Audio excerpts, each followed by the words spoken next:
Well, hello there.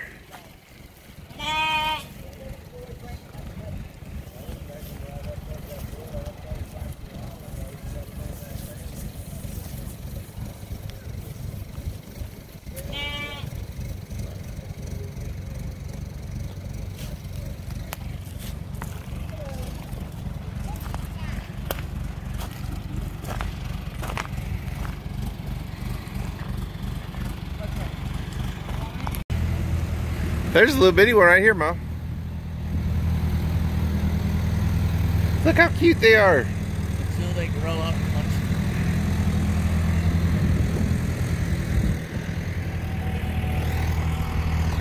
It's a little Joey.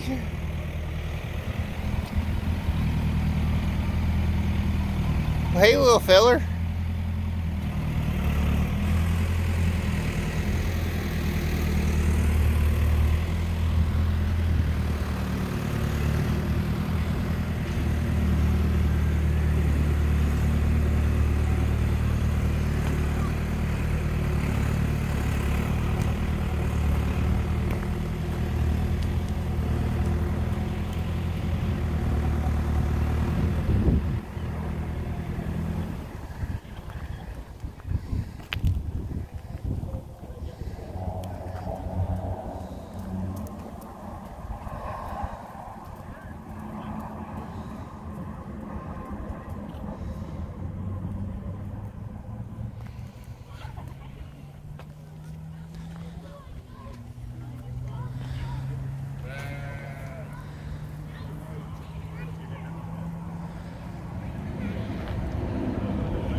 Can we get one, honey?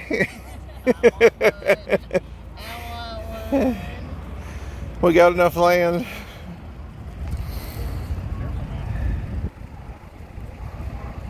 They're very soft.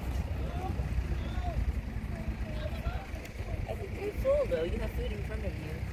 He's probably been eating all day long.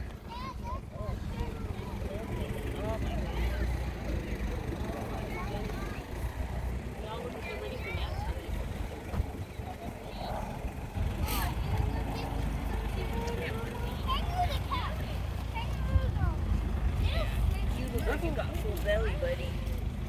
Maddie, where we go now?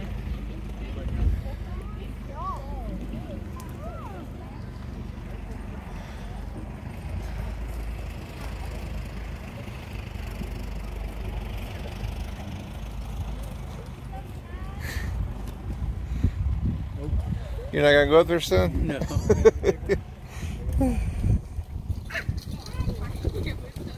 He was like, bye, I don't want them.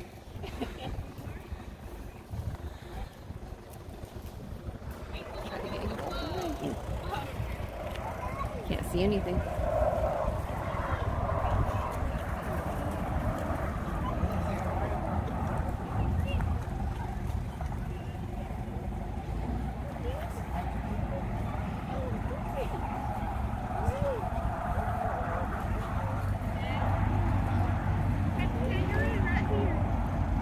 Ben, take him some food. Give Dad some food.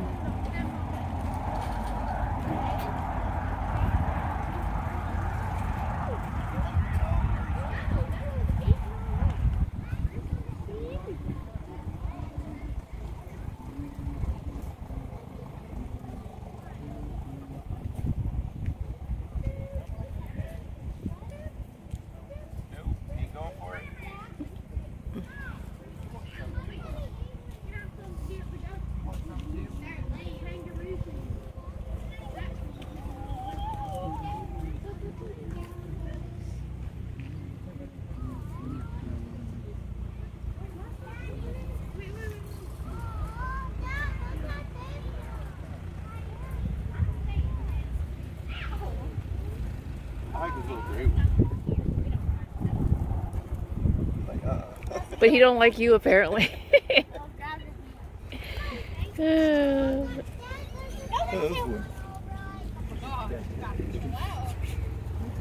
Somebody's relaxed.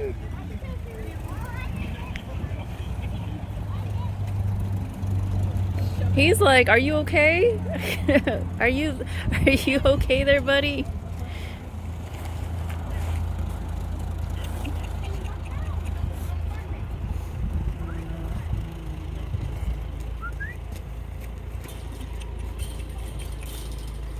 Don't let it get your fingers shake. You gonna lay down too? It's nap time. You gonna lay down too, dude?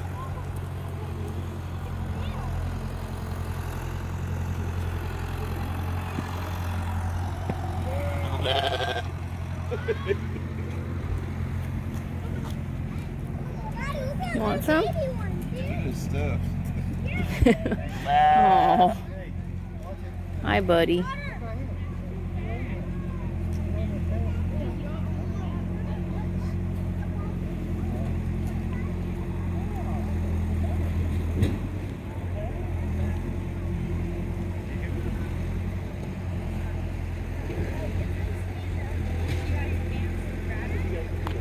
Blair.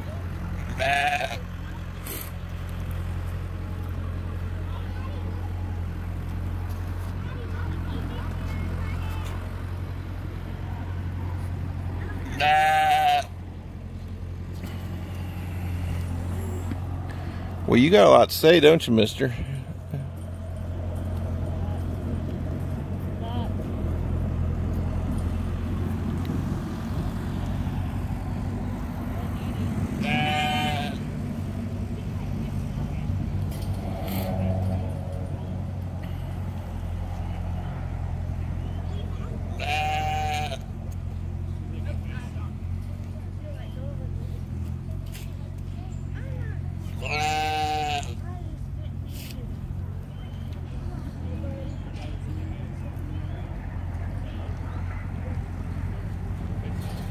What you doing, big boy?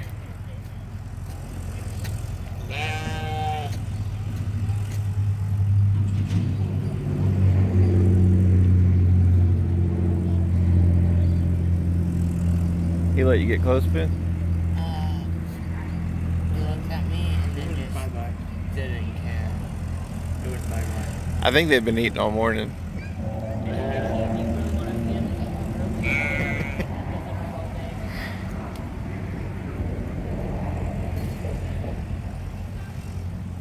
Yeah, the lady was nice enough to give us some free food, but we gave her a donation just, you know, so they could buy feed or whatnot for the animals later.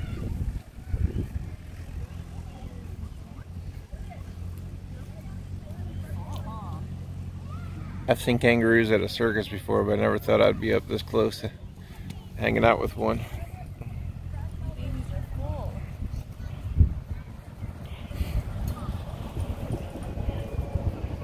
This one's hungry. So I'll eat.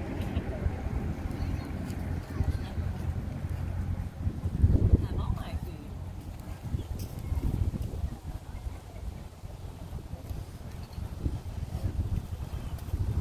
He can scratch his back with his front arm.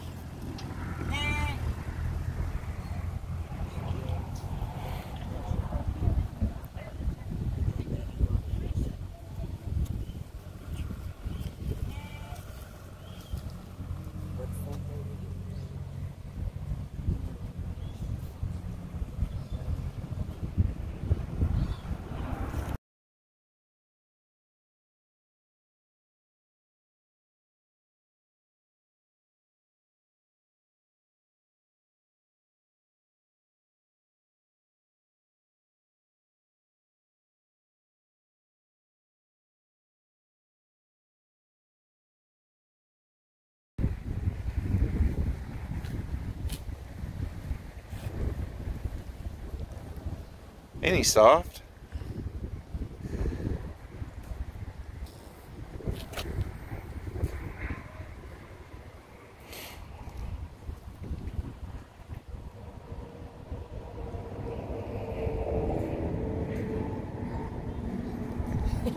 He's like, I don't do selfies.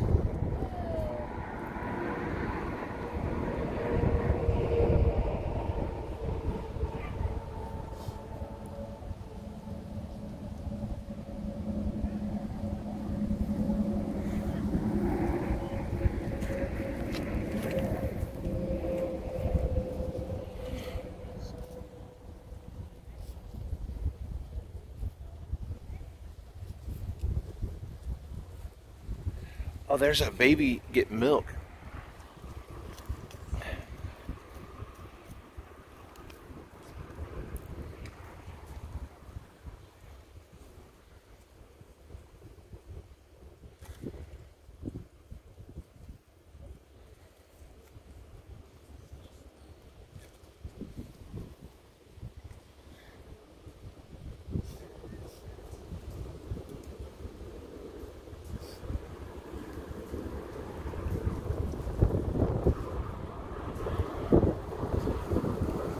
Well, hello, cutie. Hello, cutie.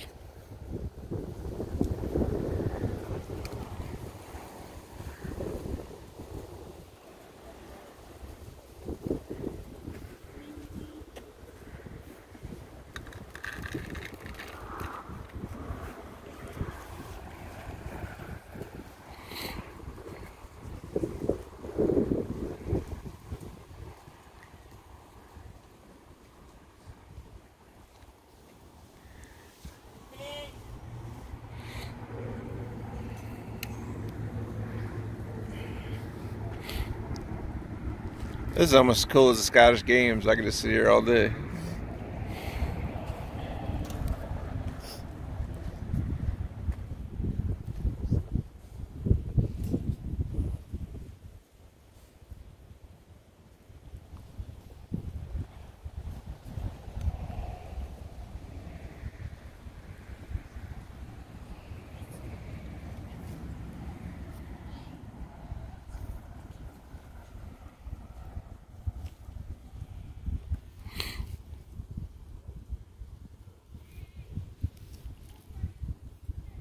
Did you see the baby nursing?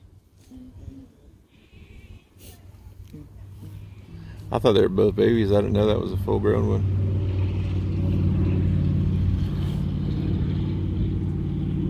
I think they got 2 or maybe even more breeds of kangaroos, different sizes. They have like brown ones, and they're bigger, and then there's like smaller gray ones. Yeah, because some of them are like 5-6 foot tall. These here are, I guess, miniature ones. And that one's big. Yeah.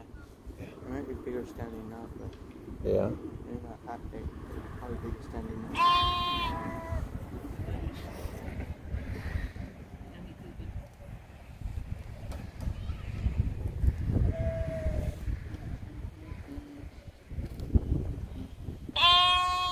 Now they all move over there. He's up behind. Can't believe that tail is that strong. It smacks it. They can even stand up on that thing. It's like a third leg.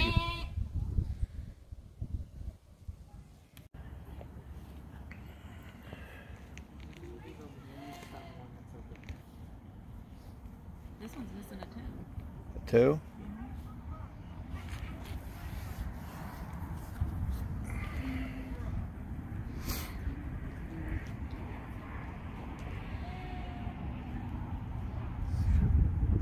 Most of these are boys. I don't think they are. Because that one I thought was a boy too, but the baby's nursing off of it. Yeah, I don't think those are what you think they are.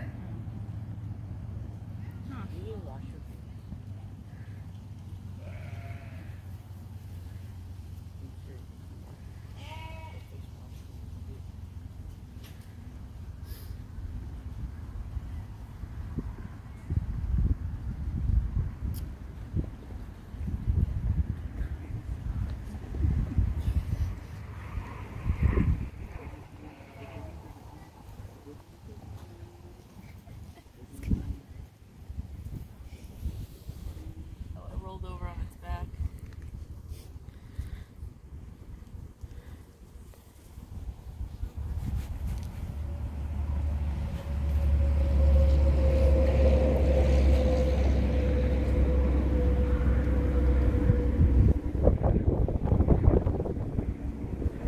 They look like a bunch of grouchy old men. Maybe they are. Maybe. Even the babies. The one woke up just to eat and then he left me.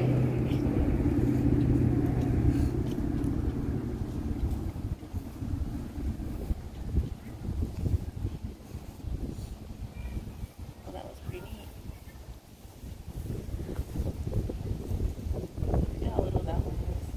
This one I want to hold.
Whoever comes in last, if you guys can shut the gate behind you. All right.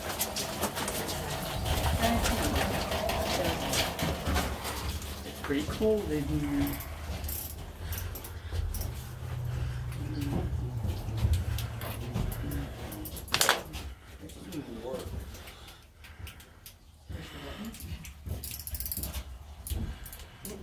Does it only work a couple times every once in a while? Give it a little shake. It might work a little better. Here, let me see it real fast. Let me see if I can. It might just be loose. Let me see it real fast. There you go.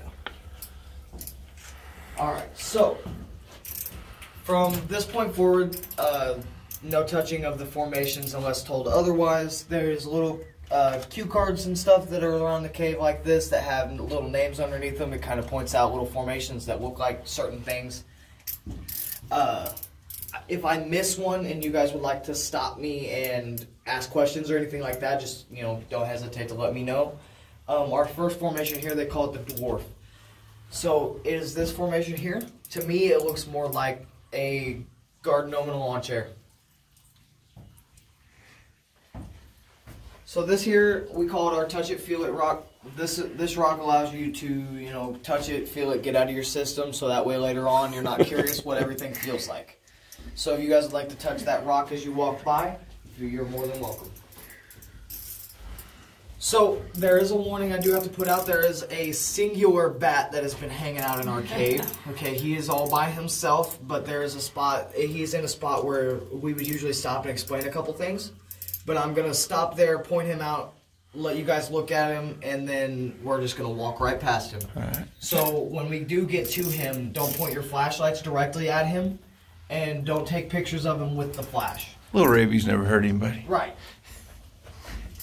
So right here we have what we call our fingernail, or our thumbnail. So it just kind of looks like the cave's giving you a thumbs up, right there. And then here we have what they call a gnome and a column, but I believe the column has broke off, so it is not a column anymore. To me, it looks like your grandpa after Thanksgiving.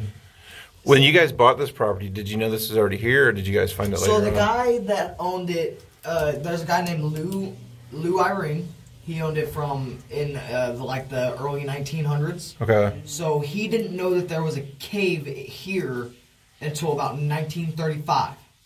1935, 1940, he figured out that there was a cave entrance here. It wasn't surveyed, so the cave wasn't mapped out until about 1965. Okay. And so they didn't, all he knew was that there was a cave here. So he didn't know that there was, you know, a few thousand feet of cave here. That's crazy. So we're only going to be going through like 100, 200 feet of it. Okay. There is a map in the gift shop that I can show you guys that will show you, you know, the extent of the cave. This is the point where it starts to get a little narrow for you taller people. I'll be crawling here in a second. Yeah. It does open up a little further down by where the bat is.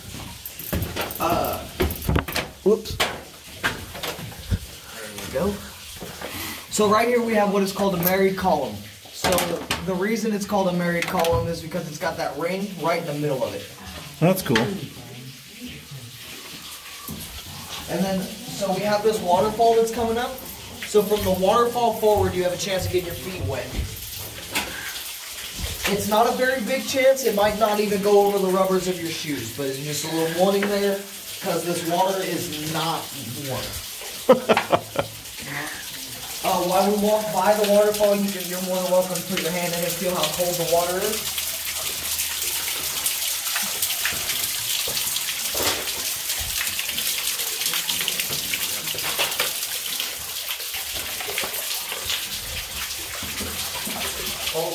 There's a little drop off right here where the rocks have fallen out from underneath the boardwalk.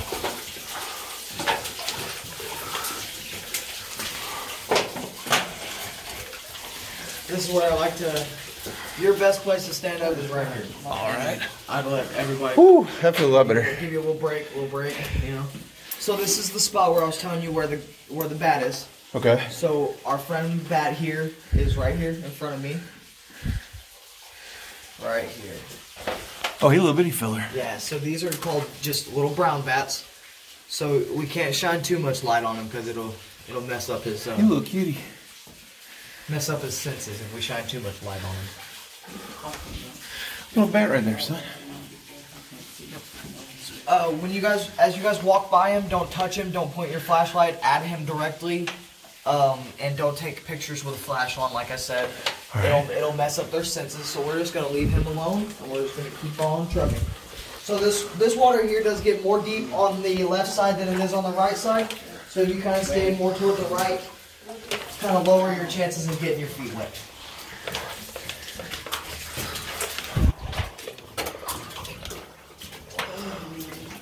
So these little pockets right here, they usually fill up with water. Right now it's not as wet in here as it usually would be.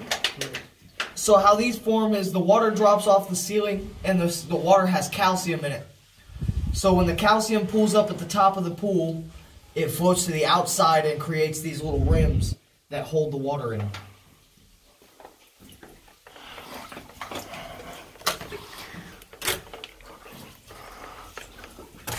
Up here we have what we call our sand castle. It's back there in that back part here.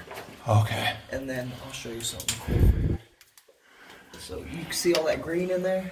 Oh, that's neat. You might not be able to see it as well on the camera. Yeah, I see it better with my eyes. This green here, all of that green is growth. So the green signifies, like right here, that's where the calcium is still depositing onto the rocks. Okay. So if you look past the green, how it's got the brown next to it, so the brown is just rock. Okay. The green is where the calcium is forming, you know, more rock. That's cool.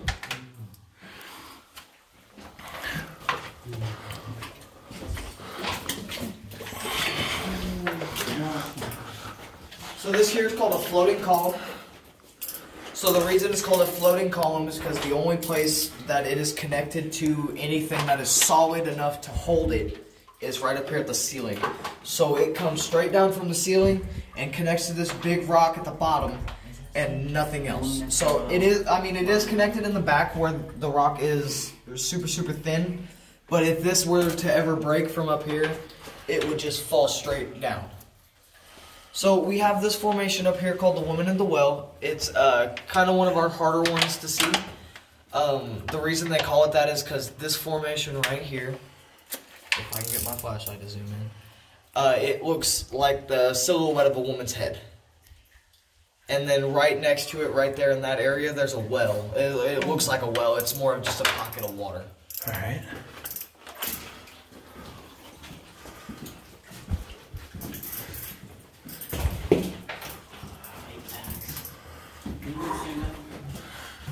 You guys go ahead. My back's starting to hurt.